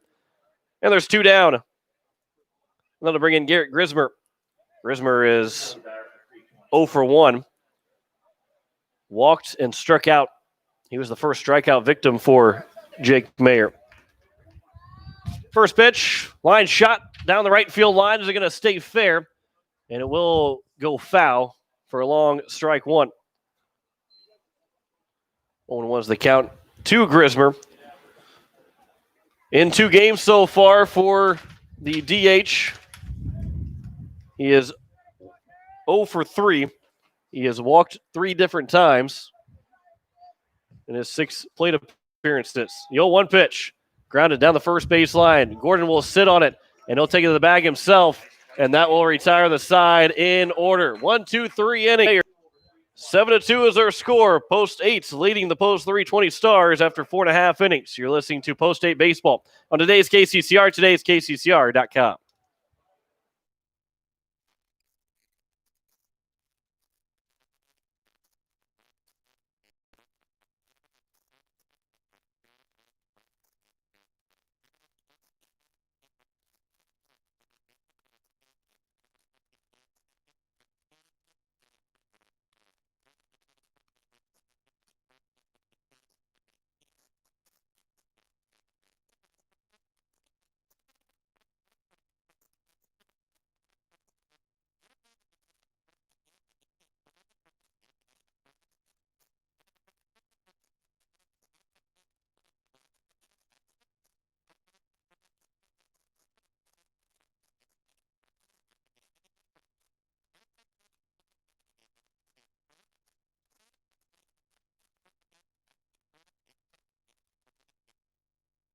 It is the bottom of the 5th inning. It is a 7-2 lead for the Post 8's, Pierre Post 8, as they will have 4, 5, and 6. Gray Zabel, Kate Hinkle, River Iverson to lead things off here in the bottom of the 5th inning.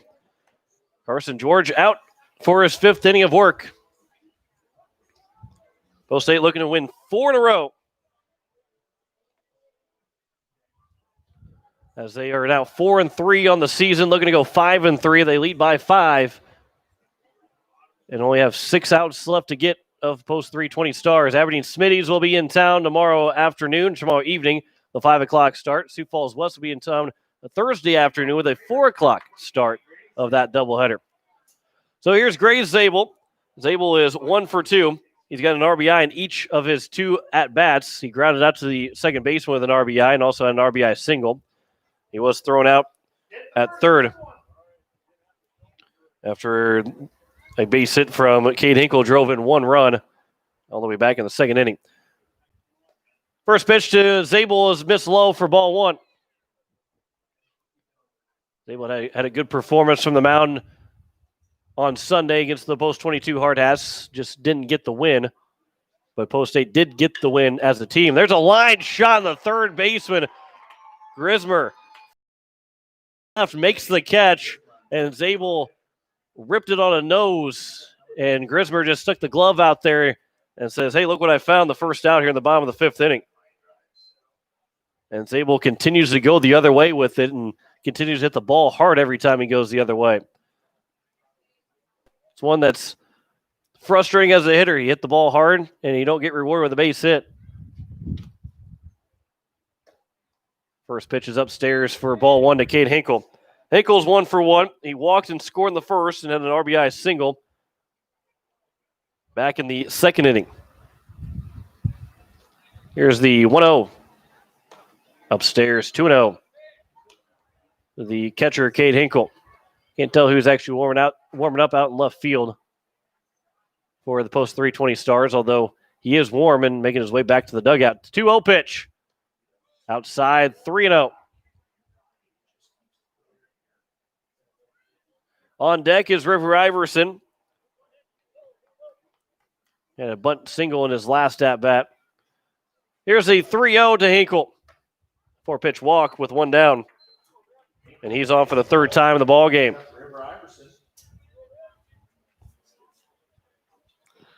Iverson is 1 for 1 as well. He walked and scored in the first and got a single in the 3rd. He was thrown out trying to score to end the bottom of the 3rd inning off the what would have been a pass ball. And now we'll have the assistant coach for the post 320 Stars head out as we'll have a pitching change. And we'll tell you what the pitching change is and tell you any other changes we might have after this 1-minute break. You're listening to Post 8 Baseball on today's KCCR and today's KCCR.com.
James Rogers is a new man on the mound for the post 320 Stars.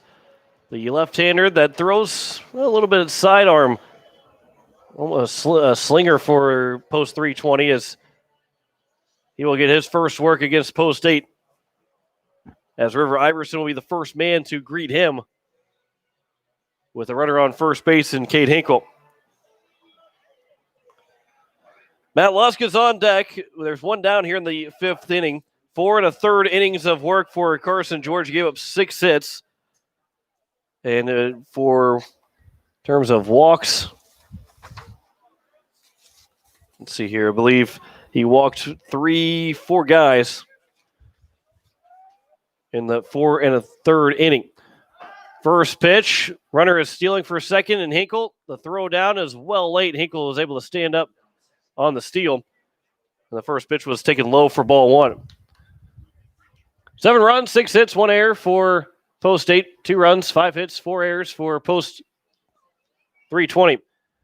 That 4 errors is not where you want to see what you want to see if you're a post 320 fan. The 1-0 is at the knees and is now 1-1 to Iverson. But if you're post 8, the fact that you have 7 runs on the scoreboard to those 4 errors and lead by 5 is what you want to see when teams are giving you extra outs. Iverson looking to add to his 1-for-1 game number 2 as the 1-1 is low now 2-1. Iverson overall today is 2 for 4 with a walk, and he's scored twice so far here in the combined doubleheader. Here's the 2-1 pitch. Instead, a check over at second. And Hinkle is back in safely. It was Rogers almost looked like he lost his balance. That was kind of close to potentially a balk. As he put his foot up, and when he put it back down, it was almost even with the rubber. There's a line drive to center field. Dansby going back on it, still going back, and he makes the catch. Hinkle will attack from second. A great job there by Hinkle, and he will stop at third base with 2 down. And Hinkle is smart heads-up play there by the catcher, Hinkle. Dansby was going back on it. Stay at second base because at the worst, you're going to get the third on the fly ball caught, but you'll be able to tag up and get to third base. But if he drops it at any point, you're probably going to score just because he's going to have to bend down to pick it up or try and find it after he drops it. So he was going to score if the ball got down, even though he was not off second base at all. But he's standing at third base with 2 down, and a base hit anywhere on the field will allow him to score as Matt Lusk takes ball 1. Lusk is 0 for 2 so far. Does not offer at the 1-0 pitch. Now 2-0. And they're looking to, the catcher for Ness is looking to appeal to the second base umpire that he swung or not, and the umpires will not take the appeal. So it's now 2-0. Lusk was actually retired on a 5-4-3 ground out back in the third inning, as it's now 3-0. The third baseman made a good stop. He threw it over to second, and the second baseman was not standing on the bag. And then the throw to first ended up retiring Lusk for the force out. The 3-0 pitch. That one is outside, and it's a 4-pitch walk to the center fielder, Matt Lusk, and now it's first and third with 2 down. Here's Kobe Carr. Carr is 0 for 2, flew out to left field, and also was a strikeout victim in his 2 at-bats so far. One of the few times that we start a doubleheader at 6 o'clock here this summer. It's most of the 5 o'clock or 4 o'clock start times. We see 6 o'clock starts when we're out west, but it's still technically 5 o'clock Mountain Time. Pickoff attempt at first, and Matt Lusk will stand back in safely at first.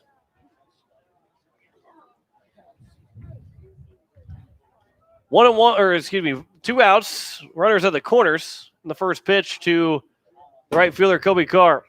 Swing and a miss. 0-1. On deck is the third baseman, Lincoln Keenels.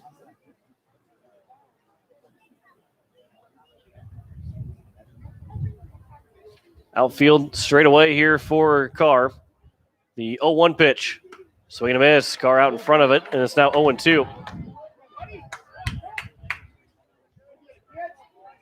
Lusk is on at first. Hinkle is on at third. Count is 0-2.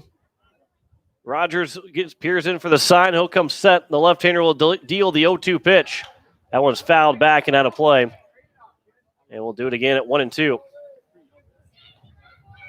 Excuse me, 0-2.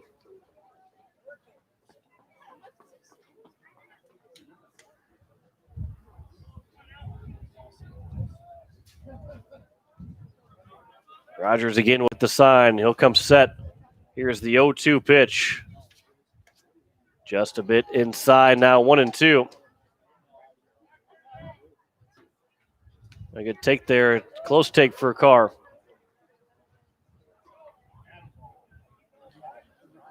Hinkle leads away from third. Lusk from first. The 1-2 pitch. Here's a ground ball to the left side. That'll be foul as Lusk was off with the pitch. And we'll do it again at 1-2.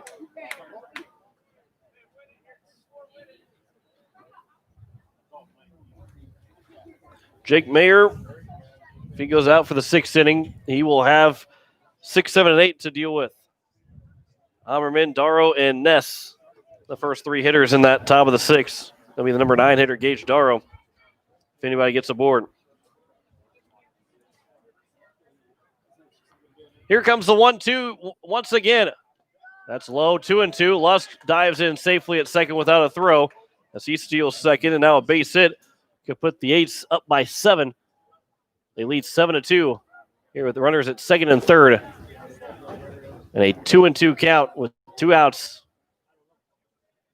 here in the bottom of the fifth. The 2-2 from Rogers. Outside, 3-2. And now it's a full count. Nobody will be off with the pitch as there's a free base at first. Keenels is on deck from the windup. The 3-2 from Rogers. Outside corner, and Carr takes strike 3, and that will retire the side here in the bottom of the fifth inning. That was pretty high and outside, but nonetheless retires the side. No runs on no hits in the inning, no errors, and 2 men left on base. We have played 5 completes. Post State has a 7-2 lead. Back in a minute, you're listening to Post State Baseball on today's KCCR and today's KCCR.com.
As we head to the top of the sixth inning, it is 6, 7, and 8. Logan Oberman, Lane Darrow, and Peyton Ness to lead things off.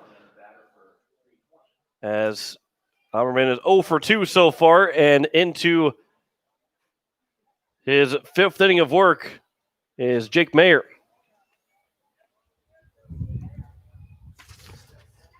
7-2 is our score as we play here in the top of the 6th. The first pitch from Mayer to Oberman is upstairs for ball 1.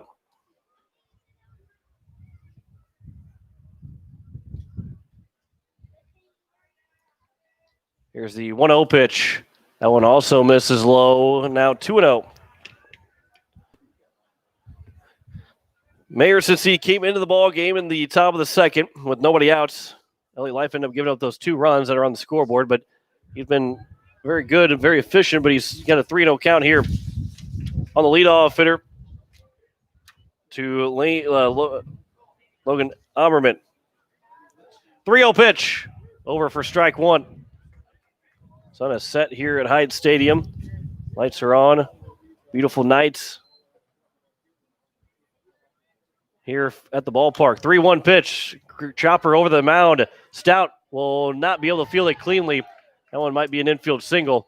That's a tough play for Stout to come all the way across to try and make that play. Coverdale really had no shot at it either. And they're going to give a base hit, a leadoff single to Logan Oberman to open up the top of the 6th inning. Lane Darrow will step to the plate. He is 0 for 1. Walked and came around to score in the top of the 2nd and struck out looking in the top of the 3rd. Mayer comes set. Here's the first pitch to the right fielder, Darrow. That one's popped up on the right side. Coming over for his car. And it'll land foul. And Kobe Carr had his both arms up in the air because I don't think he saw where that ball was going to. The sun is set, but there's probably still a little bit of the sky is not completely dark. So it's a little bit harder to pick up that baseball from the outfield. 0-1 is at the knees, is now 0-2. And Lane Darrow didn't like that strike call. And it's now 0-2 here to the right fielder. Mayer comes set. Here's the 0-2 pitch. That one's popped up and foul. It'll get out of play. And it just misses the press box. And it remains 0-2. Jake Mayer will come set. Here comes the 0-2 to Darrow. That one's way upstairs. It's now 1-2. Yeah, thanks to Steve Steele, who joined us in that first game, the Pierre Governor football coach, Hawaii Capitals coach. Joined us in game one, all the way throughout game one. Had a fun conversation about football, hockey. Talked about some Major League Baseball as well. The 1-2 pitch, instead, Mayer will step off and make sure Ammerman isn't going anywhere right away. Well, Ryan Kruger, the assistant spring baseball coach for the high school team, he'll join us tomorrow evening. There's a ground ball to the left side. Lincoln Keenholz will field a long throw to first. Gordon with a stretch.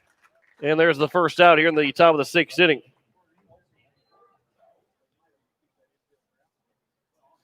And there's one down with Peyton Ness takes up to the plate, who's 0 for 1. Walked and scored in the second and popped out the shortstop. Garrett Stout back in the third inning. That was the first of 2 1-2-3 innings. Actually, Mayer faced only 9 batters in the last 3 innings. That one's popped up and foul, and put my arms out, and maybe it'll hit the top there, and it'll come back down. I think that might have been perfect for me to make the catch if there wasn't anything above me. But instead, still no foul ball. And it's 0-1. One of these days. One of these days. I would have got $1 too. It would have been, you would have heard some silence, or just heard the ambient sounds of the game as I go claim my $1 bill from the concession stand. Now 1-1 to Peyton Ness.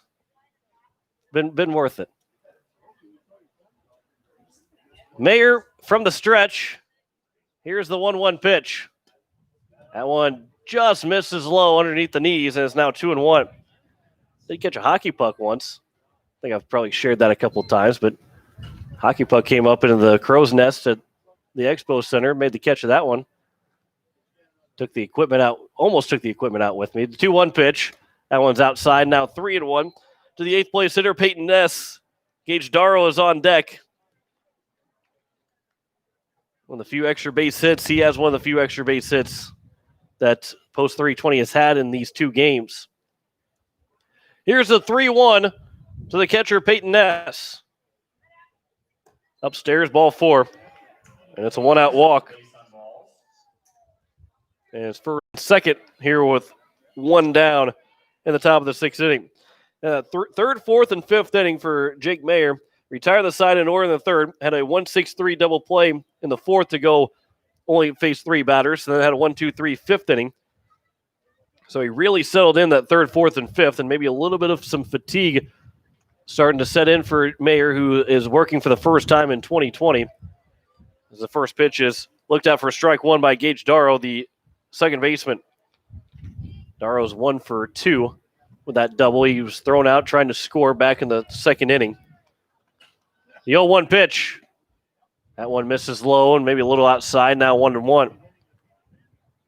And for these pitchers, it's tough, especially in the summer baseball, because you're used to having 20 games or so of just, being at the ballpark. Maybe not 20 games of pitching, but you've played at least 20 to 30 games of the high school season. Then you get into the summer baseball as the 1-1 is upstairs, 2-1. And this year is completely different. You didn't even really get to practice too much until we got started playing with games.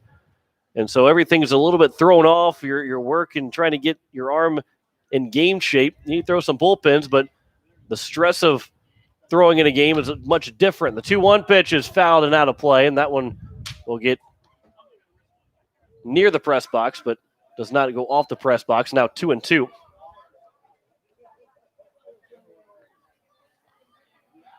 So just the fact of having live pitching and then going the dugout and sitting and then coming back out and continuing to throw, just a little bit different than actually throwing a bullpen. 2-2 pitch is at the letters for strike 3.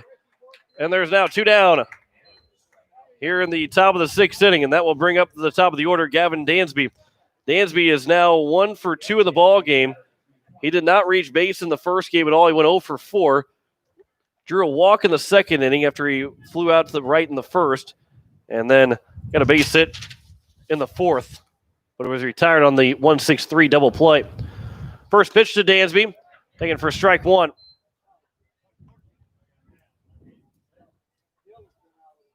Mayer working to get out of this 6th inning.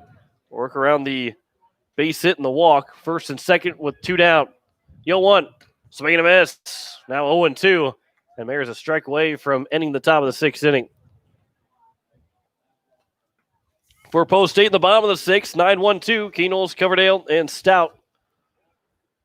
Mayer comes set. Here's the 0-2. Instead, time is called. And we'll reset. Keenel's playing nearly even with the bag at third base. Here's the 0-2 pitch from Mayer. Curveball outside, now 1-2. Good pitch there from Jake Mayer, trying to get Dansby fishing with 2 strikes, but does not take the bait.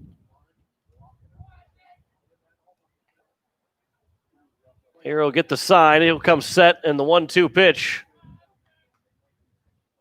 Ground ball to the right side. Coverdale will field. Bobbles. The throw to first is in time, and that will retire the side here in the top of the 6th inning.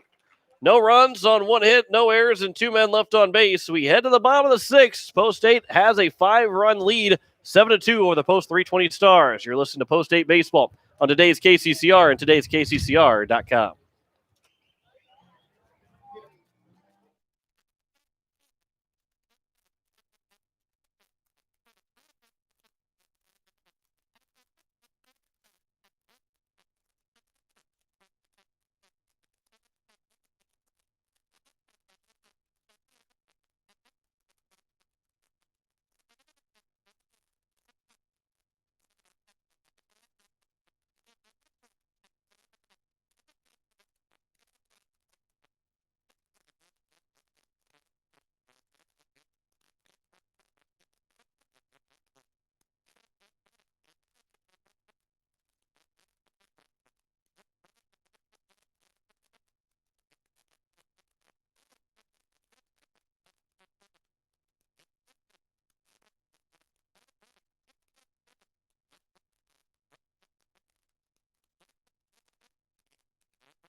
Bottom of the 6th, 9-1-2 here for the Post State's 5-run lead.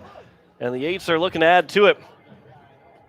As it is Lincoln Keenels, Andrew Coverdale, Garrett Stout. Those 3 hitters. McGuire Rasky looking as he left after the 1st inning on Sunday. With some MRI. And hopefully getting from that MRI and maybe just a little bit of some time off will get him back as the first pitch misses low for ball 1. 7 runs on 6 hits so far for Post State. Not too bad of a night to taking advantage of those 4 errors. The 1-0 is looked at for a strike one to Lincoln Keenels. He is 0 for 2. He reached on an error by the center fielder to lead off the 4th inning. He came around to score. That's the last time a run has scored in the ball game. The only time that run has scored since the 3rd inning.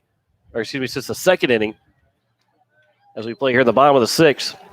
Now 2-1 the count to the third baseman, Keenels. Here is the 2-1 pitch from Rogers. That one is looked at for strike 2. Now 2-2. On deck, Coverdale. Stout will be after that. And the 2-2 from James Rogers. Chopped at the plate. Rogers will field to his right, turns and throws, and in time to record the first out. And the leadoff man is retired. Here to open up the bottom of the 6th inning. For Post State, in the 6 innings now, the leadoff man has reached base twice, and both times the leadoff man got on base, they scored runs. Or I should say even the leadoff man came around to score. First pitch to Coverdale is missed low for ball 1. Coverdale led off the bottom of the 1st with a single, and he scored on an RBI double from Garrett Stout. Keenels is the other guy that led off getting on base, although it was an error, but he got on base and came around to score. The 1-0 is at the letters, 1-1 to the leadoff hitter, Coverdale. Want to remind you that you are listening to KCCR Pierre Riverfront Broadcasting Station as we hit the 10 o'clock hour. There's a fly ball out to left field into left center. Dansby will take charge and make the catch. And there's 2 down as the center fielder was the man to glide over to left center field to make the catch.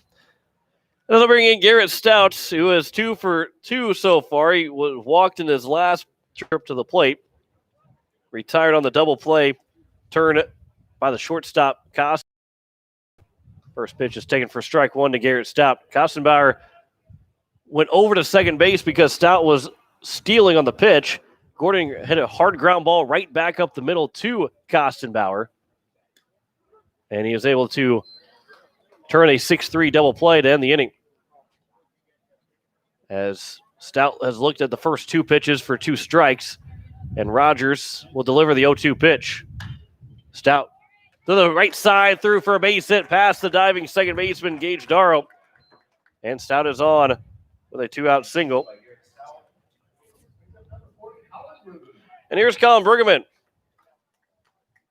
You get a chance to hit for Andy Gordon. And Bergman will have his first chance to hit in 2020. And we'll see what this man can do. For Post State with 2 down here in the bottom of the 6th. First pitch, swing and a miss. Throw back to first. Stout will dive back in safely.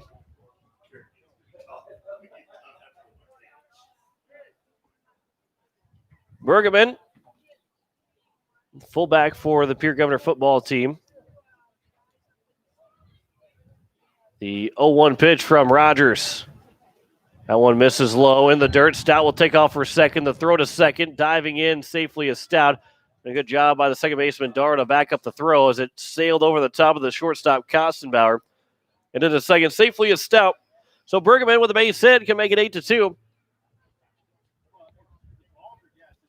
Would assume that we'll see where Bergman goes to the field, if he will take over at first base or not.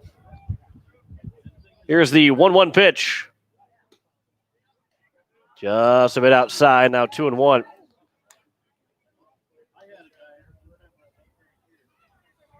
Ness continues to hold that pitch where it was at after the umpire called it ball 2. The umpire they don't like that too much either. The 2-1 pitch, that one's in the dirt now, 3-1.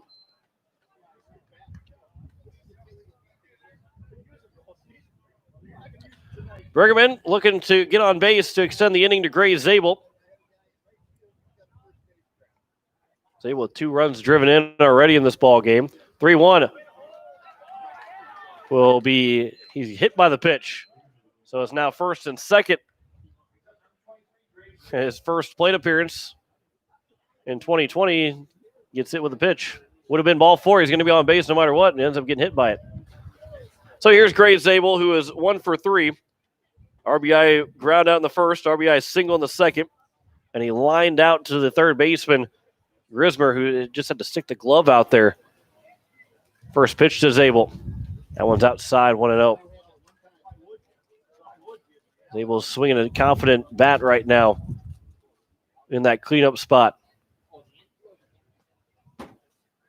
Rogers gets the sign. He'll come set. Here's the 1-0. That one's down the middle, and now 1-1. The left-handed hitting designated hitter, Gray Zabel. Could potentially see him on Sunday in Aberdeen, as he would still have to take that one extra day off on Thursday. 1-1 is outside, now 2-1. As he threw well over 80 pitches on Sunday, so Thursday will be his 4th mandatory day of rest. 2-1 pitch, Stout's off for a third. Ground ball to the right side, fielded by the second baseman. Darrow, the throw to first, is in time, and that will end things here in the bottom of the 6th inning. No runs, 1 hit, no errors, 2 men left on base. Post State 3 outs away from a doubleheader sweep of the Post 320 Stars. They lead 7-2. Back in a minute. You're listening to Post State Baseball on today's KCCR and today's KCCR.com.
For the first time in 2 years, A.J. Gaydon is going to take the mound for Post State as he gets a chance to try and close this one out against the Post 320 Stars. Great to see him back out on the mound. Had some elbow problems. Has kept him off the mound for a couple years now, and he's got a chance to throw here with a 7-2 lead in the top of the 7th. Bennett Dean is out at first base. Looks like maybe Coverdale and Stout have switched spots. Actually, Stout was just warming up with someone from the bench, and he's going to go back to the shortstop spot. So Bennett Dean's the only substitution. He's going to take the place of Colin Brueggemann, who pinch hit for Andy Gordon. So Dean would be in the number 3 spot in the order. First pitch from A.J. Gaydon is up high for ball 1 to J.T. Kostenbauer. 2-3-4 here for Post 320. Yeah, I think that A.J. Gaydon's got a little bit of some butterflies right now. It's been a while since he's been on the mound throwing live, as it's now 2-0. But great to see him in. A 5-run lead here in the top of the 7th. Just looking for those 3 outs. 2-0 pitch. This is upstairs, 3-0. Kostenbauer is 0 for 3. Strikeout victim in the first. Popped out to first in the second. And ground into an inning double play in the 4th inning. 4-pitch walk to Kostenbauer. He's on for the first time here in the ball game. Let's see if Gaydon can find it from the stretch. Wyatt Hunt. He is 1 for 2 with an RBI single back in the 2nd inning. Gaydon from the stretch. Here's the first pitch. That one's fouled back. And strike 1. That'll help out Gaydon. It looked like it was going to be a strike anyway, but Hunt knew that there was a 4-pitch walk, and he went up there swinging on that first pitch. So that might be one for Gaydon to build off of. Here's the 0-1 pitch. He'll swing at that one and pop it up on the right side. Bennett Dean will watch this one sail it out of play. And it's now 0-2.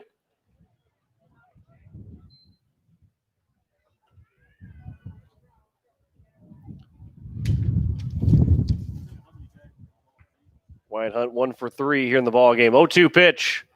That one's ripped down the third base line, but foul. Kept his hands back on that off-speed pitch. Was not fooled. And it remains 0-2. Tate Walker is on deck. Garrett Grismer will be the next man to hit. They start to head to the bottom of the order. Down by 5 here in the top of the 7th. Post State looking for a doubleheader sweep. Won the first game 6-5. The 0-2 pitch. There's another curveball that's popped up and foul, and that will get out of play. And that one was in front of the press box. And it's still 0-2. Tomorrow evening, 5 o'clock starts against the Aberdeen Smitties. The 0-2 pitch, that goes behind and actually hits Wyatt Hunt.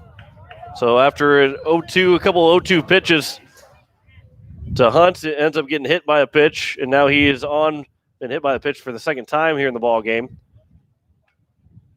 They'll bring in Tate Walker. Nobody out here in the top of the 7th. This ball game just about 2 hours old. Hour and 58 minutes so far.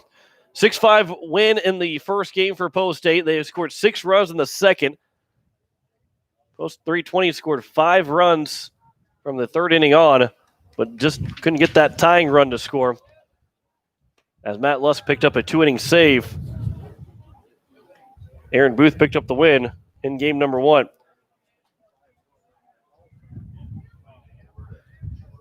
Elliott Life through the first inning, gave up 2 runs. Jake Mayer through the next 5 here in game number 2. And A.J. Gaydon trying to finish out this 7th inning. 1-1 the count to Tate Walker, who was 1 for 3. Reached base twice. He reached on an error in the first, so he got a base hit in the second and struck out in the 5th. First and second with nobody out. 1-1. Upstairs, 2-1. Love for a ground ball here somewhere on the infield to start a double play. Get Gaydon not only that first out, but also give him that second out as well and really put the pressure on Post 320. Here's the 2-1 pitch. Here's now 2-2. And Tate Walker did not like that second strike call to him. Count is 2-2. And here is the 2-2 pitch. Swing and a miss. And Walker goes down on strikes for the first out. And he has a couple of words for the home plate umpire as he walks back to the dugout. Derek Grismer will step to the plate. He's 0 for 2 so far. Walker's a strikeout victim for the second time. That's a big strikeout for A.J. Gayden. First out here at the top of the seventh. Now having a ground ball to get us out of this ball game and go home happy. That one's flown out towards left field, left center, and it will be taken by the center fielder, Matt Lusk, and there's 2 down. And an out away from a doubleheader sweep for the Post State baseball team. Would be 4 in a row. And would be 5-3 on the early season before Aberdeen comes to town tomorrow evening. Be fantastic to get another doubleheader sweep, maybe 3 doubleheader sweeps in 3 days. First pitch is a swing and a miss to Logan Oberman, who is 1 for 3. Well, Gayden's really, after that strikeout, well, he's thrown 2 pitches since then, but they both have been strikes. He got it out in the other one.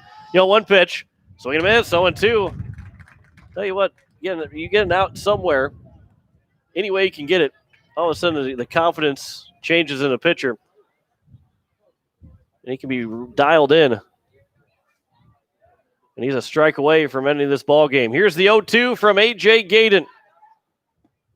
Outside 1-2. Not a bad spot there from Gayden to Ammerman.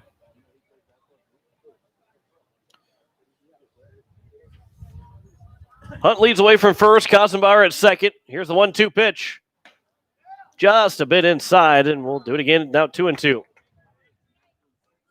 2 runs, 6 hits, 4 errors for Post 320.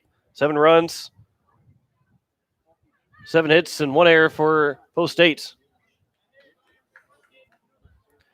2-2. Did he go? He did. And that will end the ball game. A strikeout for A.J. Gayden. And that will end it. 7-2 win for Post State. A doubleheader sweep for the Eights. No runs, no hits, no errors. 2 men left on base. And Post State is now 5-3 on the season. And they've won 4 in a row. They win this one 7-2. Back to wrap this one up in 2 minutes. You're listening to Post State Baseball. Today's KCCR and today's KCCR.com.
Back here at Hyatt Stadium as we welcome you to the post-game show as Post State gets a doubleheader sweep here tonight. They went 6-5 in game 1, 7-2 in game number 2.